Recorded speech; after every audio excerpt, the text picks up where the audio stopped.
មាននិស្សិតកសិកម្មផ្នែកសត្វម្នាក់បានចុះស្តារការងារមួយកន្លែងនៅឯស្រុកស្រែពេលនោះគាត់ក៏បានឃើញគោចំនួន2ក្បាលពណ៌សនិងពណ៌ខ្មៅហើយគាត់ក៏បានឃើញម្ចាស់គោនៅម្ខាងទៀតគាត់ក៏បានចូលទៅសួរនាំ ជំរាបសួរលោកពូម្ចាស់គោមែនទេលោកពូ ជំរាបឆ្លើយហ្នឹងហើយពូម្ចាស់គោមានអីមែនក្មួយ ពូនិយាយថាគោពូឯងឲ្យស៊ីអីពូថាត់ម៉េចពូថាត់ដល់ហើយនេះ ពណ៌សឬពណ៌ខ្មៅ ពូខ្មៅលោកពូពូខ្មៅ អូពណ៌ខ្មៅឲ្យស៊ីស្មៅធម្មតាយើងហ្នឹង ចុះពូសពូ ពណ៌សក៏ឲ្យស៊ីស្មៅដែរមិនណាគោណាស៊ីភីហ្សា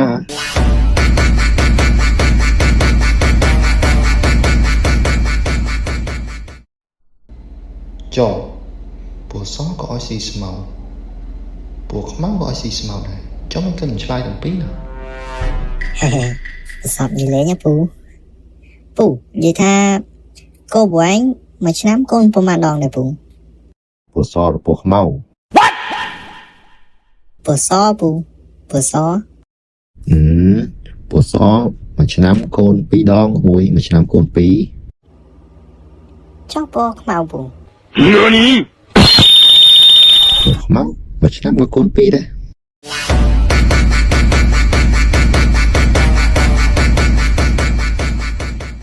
អីពូខ្ញុំខំសួរពូឯងនឹងស្រួលបើមួយឆ្នាំកូន2ដូចតែគ្នាដែរពូឯងឆ្លើយទាំងពីរហ្មងទៅពូ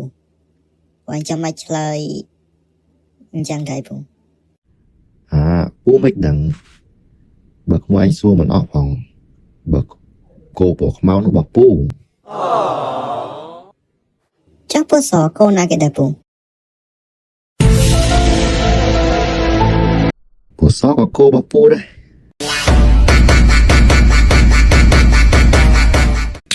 ហើយ